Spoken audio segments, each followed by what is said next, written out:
Hello and welcome to the Earth Keepers podcast. This podcast is for people who seek new and better ways to love and care for the earth. It's a podcast for anyone who is deeply concerned about the harm being done to the environment on a local and global level. It's a podcast that builds community and connection between people of like heart and mind, people who believe that earth care must be integrated into every aspect of life, and for many in the Earth Keepers community, that includes our spiritual practices. My name is Forrest Inslee, and today I'll be talking to Matt Ryan, who oversees the Talking Farm in the Chicago area. Now, one of my heroes is Wendell Berry, who is himself a farmer.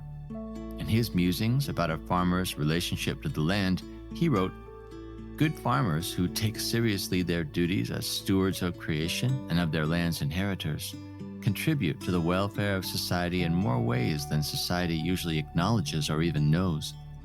These farmers produce valuable goods, of course, but they also conserve soil, they conserve water, they conserve wildlife, they conserve open space, they conserve scenery."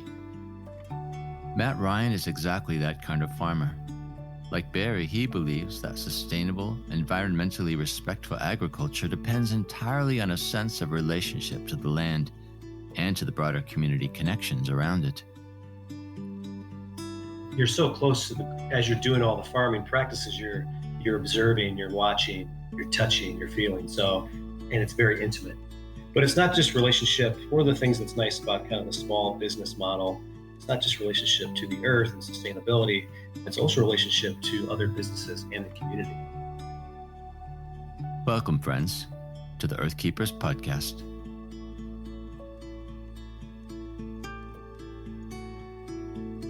Matt, maybe you could introduce yourself and tell us a bit about what you do. My name is Matt Ryan. I am the farm operations manager at Talking Farm. We're a local non-for-profit, mostly focusing on urban farming. And so we're really trying to do two things as an organization. We're trying to educate the community on where food is grown, or how food is grown, and kind of the importance of local, sustainable. We want to educate people on the issues of why local food is important in community. And then we also we don't want to only teach about it, we also want to practice what we preach. And so we actually want to be a place that actually grows produce for the community. So we're really trying to do two things at the same time. I'm really interested in your story and wanting to know maybe how you got involved with the Talking Farm, but also what were some of the influences that actually drew you into this sort of realm of practice where you're engaging with creation, with agriculture, where it's become kind of a mission for you to educate people? I started as a volunteer with the farm, but prior to that, I was in kind of a job that I did not like. And so that really propelled me to kind of figure out, hey, what might I want to do with my life? And it was during the time of the second Gulf War. And I was kind of starting to get into politics and read about all these kind of different things that were going on in the world. And I just felt so small and so powerless. And in that, somehow I got hip to local food movement and where food comes from and how it's grown and the importance of that. And so my first thought was, hey, I can grow a tomato plant. And so we started in our church. We built a garden at church. We had like 2 raised beds. I remember it being a really big deal. Like, what size should the raised beds be? What are we going to play? It was just like a lot of questions and all this uncertainty. And then it just kept growing from that. And it just really fit within my wheelhouse. I kind of came from a construction background. I was kind of hands-on. In my mind, it was a revolutionary act to plant a tomato plant. And it was something that I could do almost immediately. I could get started with the mission right away. I didn't have to go back to school, go to grad school, become an attorney, try to become a politician, go become a doctor. This was like right in front of me. And so I just started on that journey and kind of ticked away. And then here we are. How did you learn, though, the skills that you apparently have now and are teaching to other people? So I dabbled in community gardens for probably 3 years. And so I just learned by doing. And then I started figuring out who's doing what in Chicago, all the different organizations. I kind of went out to them, talked to them, figured out who's doing what in the landscape. I started volunteering with the Talking Farm. And at a certain point, at that time, some people on our board of directors worked closely with Chicago Botanic Gardens. And so they kind of said to me, hey, if you're really interested in this, why don't you go to a 9 month certification program? And with kind of the idea that they'd bring me on once I kind of completed this. And so after I completed the 9 month full time program in sustainable agriculture, urban agriculture, I got brought on part time in 2012. I think, though, one thing your story tells us and maybe tells listeners is that there isn't really a high barrier to doing this sort of thing. Probably you would be doing this work anyway, even if you hadn't done the 9 month training course. Is that right? Yes. So, fast forward all the way to 2000 to 2020, I'm a much different farmer than I was in 2012. We're operating at a much more advanced level, growing crops, more robustly per square foot with better methods, better crop rotations, succession planting, yields. So I got in. The barrier to get in is kind of low, but then there's definitely it's a battle to be a farmer. There's lots of challenges. We're growing at about 3/4 of an acre, which is depending on who you're talking to, it's big or small. But there's just a lot of factors in play, and so I wouldn't have been ready to do that in 2012. But now I'm starting to feel fairly comfortable with growing at that level. So you call yourself a farmer, which I find a bit ironic, but also intriguing because where you live really is essentially an urban area. You're part of the greater Chicago area. And I'm wondering, how has that role that you play come to be defined, where you have the boldness to call yourself a farmer, even though you're in an urban context, working a relatively small plot of land?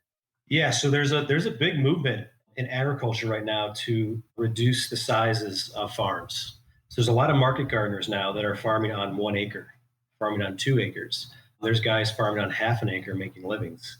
The idea that the farm has to be 500 to 1,000 acres is not the emergent reality. And so I think the idea moving forward is that you have small market sized gardens, which are about an acre ish, and you just have thousands of them and they're surrounding city metropolises. So it might not necessarily be in city limits, but they're in rural areas not too far from cities. And just the yields are just so much greater on our production versus conventional. So we're planting each square foot anywhere from 2 to 4 times a season. When you think about big conventional agriculture, they might get 2 crops a year maximum. They're also doing monoculture, so diversification is not a part of their scheme. So it's high intensive, high yields, lots of turnaround of production. So I definitely think of myself as a farmer.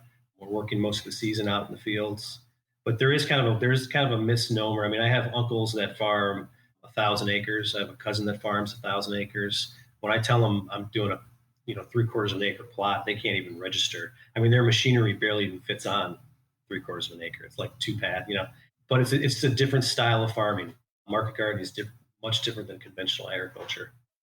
You think that's a good thing, this move towards smaller farms? Because conventionally, as we've probably learned, efficiency does have to do with size. That's at least what I think conventional wisdom is.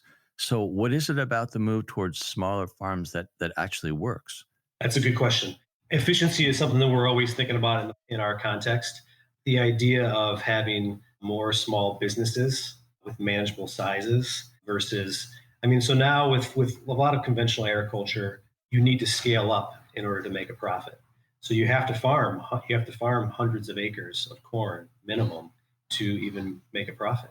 We're kind of saying smaller is better. If you can keep things more local, distribution can be closer to the source. You also get better versus conventional agriculture. You're definitely getting better yields per square foot, and also like prices per square foot. One of the challenges is, so if you did have thousands of talking farms, model market farms surrounding big cities, you would have a question of distribution and how you get stuff broken up. So there's been a lot of people trying to fill that gap, and there's people who are basically coming in as a middleman distribution for small scale farmers.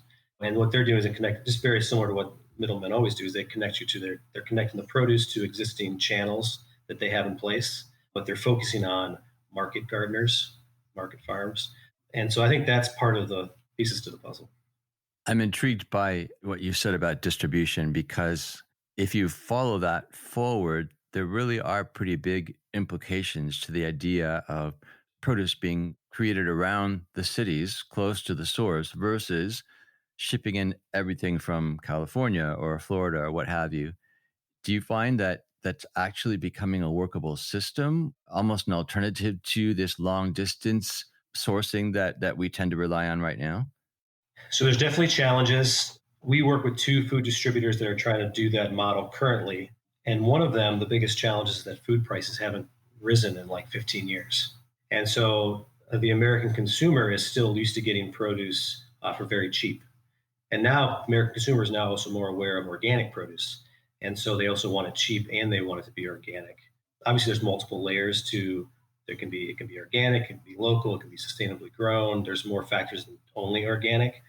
But there's some changes that need to happen. I think food prices need to go up from what I can see. Food prices are as low as they've ever been in human history, and they pretty much stayed stagnant when the cost of everything else has gone up. So if food prices do increase, that'll allow more farmers to get into the game and maybe have a chance to make a living. It kind of reminds me actually of a similar dynamic when it comes to, say, the Walmarts of the world, right?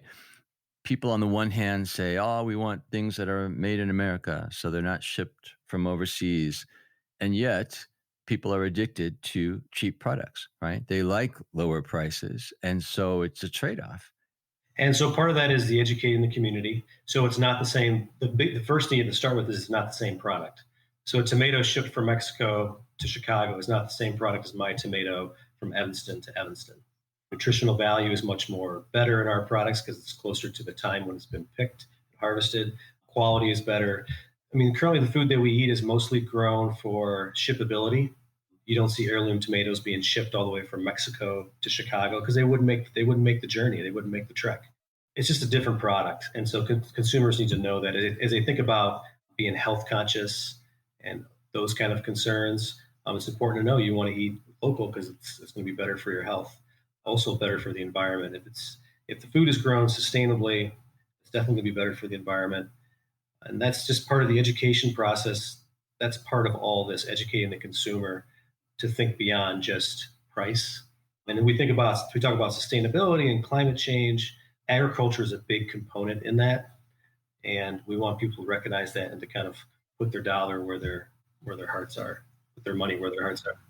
What is that relationship to climate change? What are the other factors that actually make a difference if we think in terms of eating local? Yeah, so obviously there's like the shippability component. So you have transportation costs, fossil fuels. And if you're growing kind of regenerative agriculture or sustainable agriculture, the farmer is going to be more concerned about water usage, about not using pesticides, about creating a farm that has biodiversity, not using as many herbicides, pesticides, and synthetic fertilizers. And so a sustainable farm will also be practicing crop rotations, will be practicing cover cropping.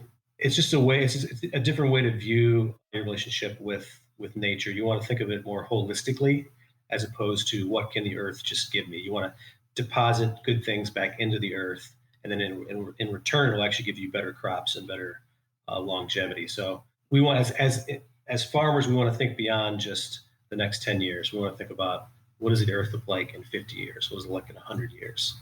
So for the Circlewood community, we're always looking for actionable steps. And I think here is a clear one implied in what you're saying that isn't always obvious to people, that it can actually be an act of environmental justice and creation care, even to think about the sourcing of our food, but maybe more importantly, more practically, to actually be willing to pay the right price, the price that actually reflects the value of the food.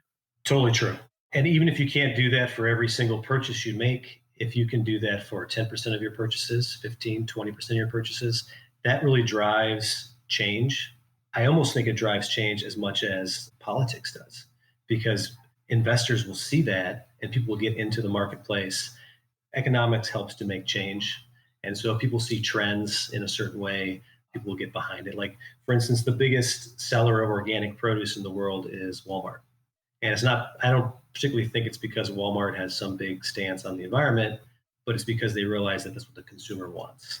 And so that's the general idea. And so if Walmart shifts, that changes the landscape for the whole country because they're the biggest player in town. So, and it's like that kind of throughout all your purchases. So it's a good way to think about being a conscientious consumer as how you spend your money.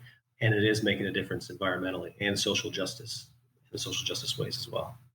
Coming back to this idea of the trend towards smaller farms, behind everything you're saying, to me, I'm hearing this theme of relationship to the land, because in order to do all of those sort of more high intensity moves, that sort of understanding the climate and the soil in order to maximize yield, all of that implies really relationship. Is that your experience? Yeah, you're so close to as you're doing all the farming practices, you're observing, you're watching, you're touching, you're feeling. So, and it's very intimate. It's not a farm that's 1,000 acres that you don't necessarily. I mean, we're covering that. We walk around the farm so much, we get to kind of see everything on a daily basis. If you had a giant farm, it'd be impossible to do that. But it's not just relationship. One of the things that's nice about kind of the small business model, it's not just relationship to the earth and sustainability, it's also relationship to other businesses and the community. And I find that part of the job super fun. We're selling to 10 different restaurants, to 2 different farmers markets. This year, we'll probably have about a 60-member CSA. We donate to a local food pantry. Those are all people relationships. We work with a local brewery. We do 4 farm-to-table dinners each year. We do a big end of the season party. We have about 300 people show up to that. We do seedling sales. So this is all community engagement, interaction, and relationship. And you don't get that when you walk into Walmart. Well, I'm wondering if we need to go back actually to talk a bit more about what the Talking Farm does, the sort of core pillars of your operations and the values by which you operate. You've mentioned business associations, you've mentioned briefly education, but in a given year, what are the major things that you're doing? So the major things that we do is we operate a 3/4 acre sustainable farm just outside of Chicago, and that sees about 50 groups a year. We have an internship program, about 16 interns that come through that help work on the farm, learn all about sustainable farming, how to. We have individual volunteer hours for community members to show up and get involved and have fun. So we have the Howard Street Farm, which is our main kind of satellite location, and then we have 3 offsite locations. Each one of those has their own component. One's at a local high school. We've been partnering with them for about 10 years, Evanston Township High School. They have about 50 raised beds. They have a 30 fruit tree orchard.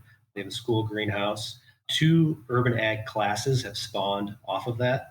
And so they teach first and second period. There's urban ag classes, which we co-teach on Fridays. Urban ag is what? It's an urban ag class. So it's Agriculture. urban agriculture. Oh, yeah, yeah, yeah. And then, so all the produce that we grow about 4,000 pounds annually from that school garden that goes back into the school cafeteria. In the summer, we do a CSA. So in the summer, there's obviously no school, so we do a CSA, and we have about a 25-member CSA. We sell the boxes to faculty and staff at Evanston Township High School, and that generates about half of the cost of the entire program operationally. We do a seedling sale in their greenhouse where we sell starts to faculty and staff as well. In the summer, we hire 7 youth workers to work the whole summer period. And then after school, 3 days a week when school is in session, the students are out in the garden volunteering and working. So business is clearly at the heart of your model. And I'm wondering, in terms of sustainability, how has that actually proven to be a workable model? And does it actually sustain the whole organization, your business connections, your sales, et cetera? So it does not sustain the whole organization. I would say currently it's about half of operating costs. Education programs and produce sales are around half a budget. That number can increase, I think. But as far as Evanston Township High School is concerned, that's a program that's almost funded by the sales, and the business almost offsets the entire operating costs. Obviously, they had some upfront costs when they first did the garden. So they put in fencing, they put in a water main, they built the beds, they had compost. I'm not sure how that's in relation. Like, it's been a 10-year partnership. So I'm sure each, the cost of that spread out over 10 years. So they probably haven't recouped all their money from the initial investments. But as far as an annual operating budget for those gardens, I think we're doing pretty well. Do you anticipate that eventually it will be more sustained simply on the business practices? It's hard because we're doing so much education. And so I think if we were a for-profit farm and only with our nose to the grindstone, only farming, I think it'd be easier to have it be a true business. But with so many groups and so many volunteers and interns coming in, it's going to be difficult. But it is nice to still have a certain amount of the operating budget covered by the business model.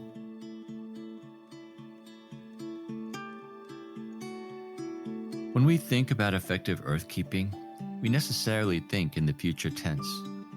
Our actions now have profound implications for the environment in the future.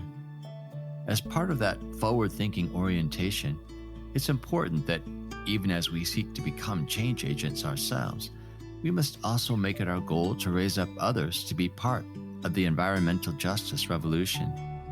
To that end, education is key to learning the truth about where our food comes from, or about the global food supply systems that work against the well-being of the planet. For this reason, the Talking Farm makes education a core part of its mission. In fact, the mission statement of the farm is to provide education, example, and hands-on experience to members of the community to expand awareness, importance, and availability of food grown sustainably. As we continue our conversation, Matt helps us to understand the importance of this sort of teaching that transforms perspective. So clearly, education has got to be a key value. And I'm wondering, what is that about? Why education? Well, that's so in an urban context, I think that's one of the big benefits of urban farming is that you have access to all these people and different school groups and the community. And there's also the big disconnect from urban areas to rural living or farming. And so we see that as a really good touch point. So we still think that a lot of the community does not know yet about the importance of sustainable agriculture and all the values that it holds. And so there's still a steep learning curve for society to get up to speed on these important issues, especially in urban contexts where people are so disconnected from nature, from where their food comes from bees, from flowers, from the soil. We have students that come in terrified of insects, insects that are not even dangerous, that haven't touched soil, that haven't gotten dirty before, that haven't ever seen a tomato plant. It's very important for us to educate the community on why all these things are so important. In some ways, it kind of comes back to relationship again, because you can teach people the science, the methodology in more of an abstracted format. But until the kids get their hands in the dirt, until they actually grow a seedling and see it produce, some sort of fruit or vegetable, I imagine that it's a pretty distant relationship. But once they have that experience, it probably changes their relationship, not just to the food they eat, but maybe to nature as a whole. Yeah, our experience is that when a kid grows the plant and then picks it, they eat it and they like it. But if mom tries to give them a tomato from the grocery store, they don't really want it. But if it's their tomato, they love it. So you're actually impacting their sense of nutrition and health as well. From education, it's the hands-on education, just from like digging in the dirt, using your hands, building things, growing things. There's all that hands-on education. But then there's all the environmental stewardship learning. We're teaching these students about social justice in relation to how food is grown, and then healthy eating. Cooking is a component of a lot of our programs. In some of our programs, we also build in a business development model where the students are creating a business model and they're figuring out how to sell produce through the community. What are the best ways to do that? So social justice is a term that you've used a few times, and I am thinking that is another core value of the Talking Farm. What are your social justice commitments, or how do you see that value being expressed in the things that you do? When you think about farming, one of the things that comes to mind for me is immigrant workers who are not being paid fair wages. And so we have a whole food system that's propped up on the backs of immigrant workers that are basically being exploited. One of the terms that they use is called modern day slavery. And so we talk about the students with this. The tomato that you're eating from Mexico or from California or from Florida could be being picked by someone who's basically being taken advantage of. And so one of the tenets of social justice and farming is we want to pay farmers a fair wage and let people know that it's important to, you basically you have a food system that's propped up on the backs of folks that are basically being exploited. And that needs to change. We also have a health crisis in this country. We have food deserts. We have people not having access to locally grown food or healthy food. Kids are going to school, they're eating potato chips for breakfast. Communities of color have a higher rate of type 2 diabetes, of obesity, of heart disease that's directly related to the food that they eat. I've heard it said that our generation, the generation coming up now, will have a shorter life expectancy than their parents. A big part of that has to do with diet. So it's interesting in this age of progress, life expectancy in America is actually going down. So that's the irony. And a lot of these things are tied into food. And then you start to look at all the different issues related to climate change and farming. Fertilizers run into all of our lakes and streams in rural areas are polluted. Pesticides are being sprayed all over the country. Insect populations are dying. That's one of the reasons why I got hooked doing this was because I felt like with one stone, I can hit three or four birds. So it seemed like a really good use of my time, efficiency wise. I am intrigued from following your work on Facebook about this winter gardening thing that you've been doing. I've lived in Chicago and I know what winters are like. And so the thought that you were producing greens while it was still winter absolutely blew my mind. And I thought there is so much potential in this practice because if you can do that and extend your season even into the winter and start very, very early in spring, as you have done, that really actually makes the idea of locally produced produce feasible because you're not limited to just the warm months of the year. Tell us more about that. Like, what have you actually done and how has that worked for you? What do you do to actually grow the vegetables in the winter? It's not as complicated as you might think. We have these structures that are called hoop houses. They're basically giant tunnels covered in plastic. The ones that we have on our farm are 30 feet wide by 75 feet long, and we have three of those structures. They're passively heated. There's no external heating source. The ground temperature throughout the whole season does never freezes. So the air might be 32 degrees, but the ground is still not frozen. You can do what we call kind of a double cover. So you have the big cover of the hoop house, and then inside the hoop house, you have a secondary cover. And each one of those takes you to like a different zone. So you can kind of jump up two zones. And so traditionally, we plant the end of February, and we have our first harvest April 1st, and then we can grow all the way until Christmas. But now, if you took it a step further, you can actually make those heated greenhouses, and that would allow you to have full year round growing. So I know there's guys that I follow that are planting their tomatoes right now, April 1st, in these heated greenhouses. I'm also curious about some of the things that are happening in the cities and even in Chicago with this idea of interior gardening where people are actually converting warehouses and buildings into production kind of workshops or small mini farms. Currently, there's in Rochelle, Illinois, there's a 15-acre greenhouse that they put up within the last maybe 3 years called Mighty Vine. And so they're growing tomatoes year round and they're shipping them to Chicagoland area. And in the middle of winter, you're cutting through this tomato and it's red and juicy and tastes good. And so they've just cut out Mexico, Florida, California in the summer. Now it's a much bigger capital expense, and you kind of need real investors. But from what I can see, it's a business that's actually making money. There's also another producer in Chicago called Gotham Greens, and they have these greenhouses on top of buildings, but their greenhouses will be almost an acre in size. It's much more assembly line. It's much higher production. It's kind of more of an exact science. They know their true costs, and it's kind of like the Henry Ford or assembly line of agriculture. Whereas for us, it's a little bit harder to get a fix on true costs with labor. But I've talked to some of these guys, and they're saying things like our current price for production on a pound of leaf lettuce is 225. We're trying to get it down to 220, and that's a real business model. I think it's very feasible. I don't necessarily think those would feed all of Chicagoland, but if you convert a lot of this current agricultural land that we have for corn and soybean to kind of market farms, that would fill the gap for sure. Now, I want to call attention to the fact that we can all hear kids in the background, which is a direct result of this whole COVID-19 issue that we're facing right now. Everyone's at home and working from home, and everyone's with their kids if they've got kids. I'm wondering if you could talk to us about your response to the coronavirus. How has that impacted the work of the farm? How has it impacted you? As far as the farm is concerned, we've deemed our services as essential. And so the governor said if you have non-essential work, stay at home. But we've deemed that agriculture and growing food for the community is essential and people need food. So as far as production is concerned, we're full steam ahead. This is spring, so we're really busy. We're just not going to do as much education. because we can't have big groups. We can't, all the schools are closed anyways.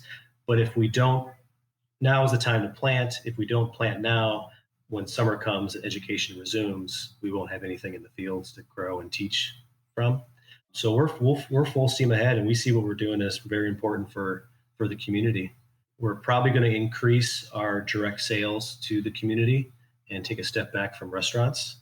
And so we're actually going to be getting food directly into the hands of the community. We also donate 10% to a food pantry. So last year we donated about 2,000 pounds. So that'll continue. And those are folks that don't traditionally have access to fresh organic produce. So we're full steam ahead. I've been thinking about the Talking Farm and the work that you do, especially again in terms of this valuation of local economy. And I've been thinking that, in some ways, to have a more localized economy, you're actually preparing yourself as a community for crises like this, because it means that you aren't necessarily cut off from sources that are more distant, that in fact you have more control maybe over the production system and are more likely to actually be able to obtain food and not face shortages, for example. Do you think that that's a reasonable conclusion I'm making? I think it's 100% true and reasonable. I think when you overlay climate change on top of all of that, you need to have localized economies and definitely localized food systems. I would make the case that it's actually a national security issue. Most of our food currently is grown in California.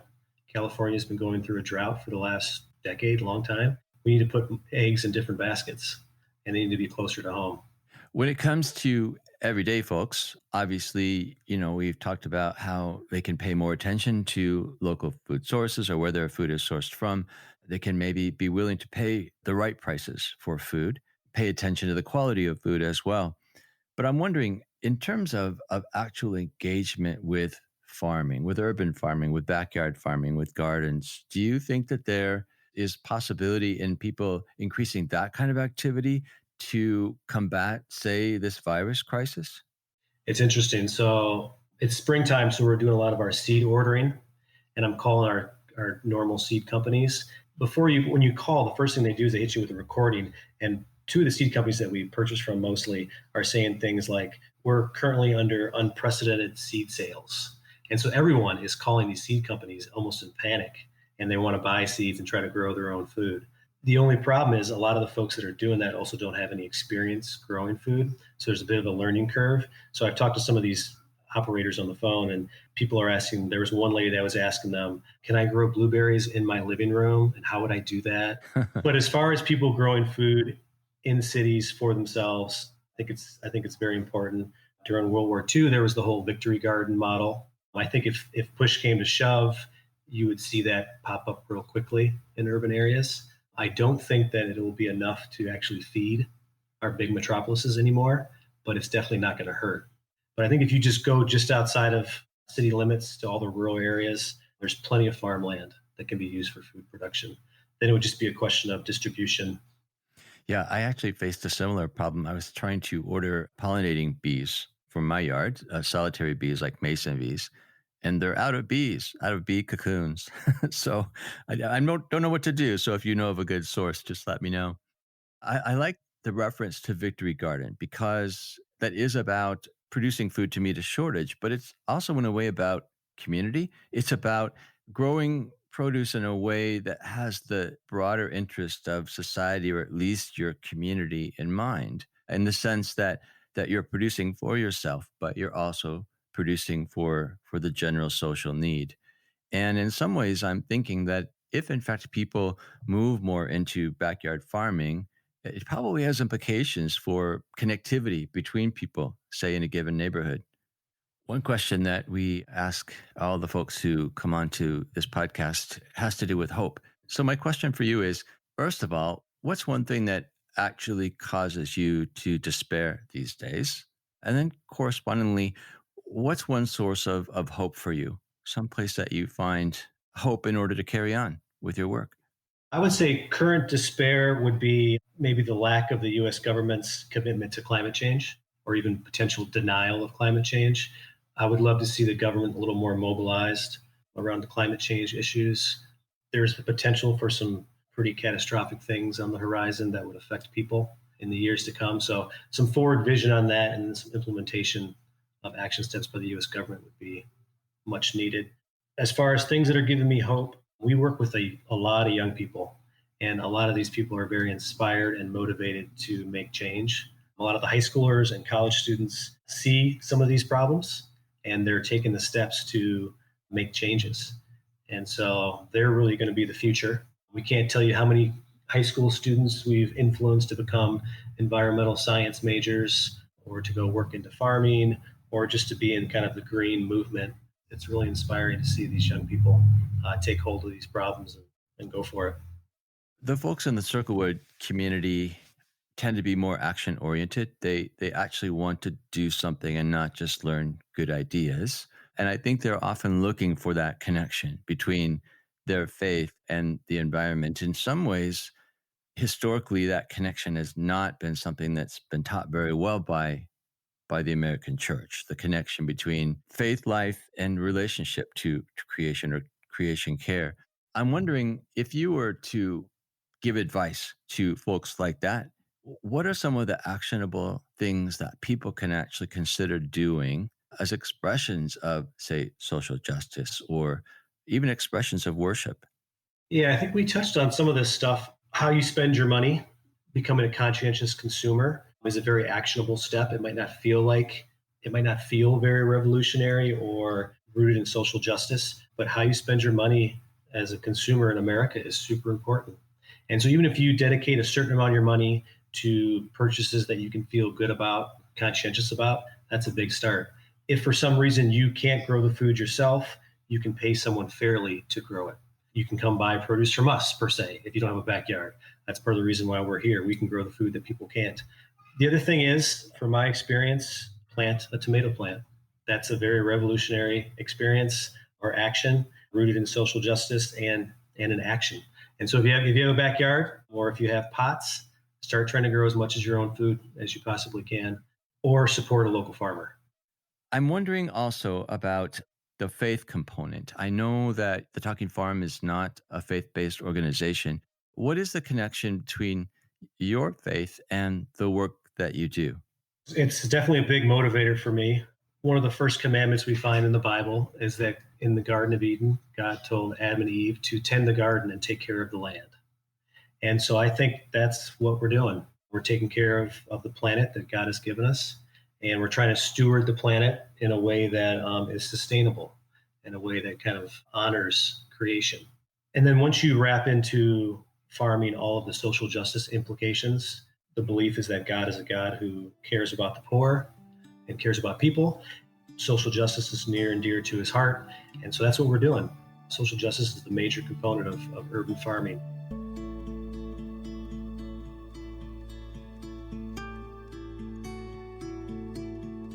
We've been talking with Matt Ryan, urban farmer and educator at the Talking Farm in Chicago.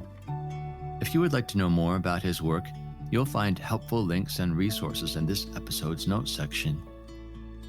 Earthkeepers podcast explores ways in which we can change ourselves, our communities, and our cultures to help us to care for the earth in holistic and regenerative ways. Through curated conversations, we highlight the wisdom of thought leaders and change agents who are making a difference and showing us a way forward. When Earthkeepers stand together, they amplify the impact of their resistance against environmental injustice and multiply their efforts for renewal and restoration. We invite you to support us by leaving a positive review on your favorite podcast platform. And please share Earthkeepers podcast with anyone you know who seeks right relationship to the earth. This podcast is an expression of Circlewood, an organization whose purpose it is to cultivate transformative communities that love and care for all creation. If you'd like to learn more about the Circlewood community, please visit our website at www.circlewood.online or write to us at podcast@circlewood.online. I'm Forrest Dinsley, your podcast host. Our executive producer is James Amadon. Forrest Reed is our sound engineer and the creator of our original music. Our research assistant is Rochelle Nordman. Thank you, friends, for listening. And please join us for our next conversation on the Earthkeepers podcast.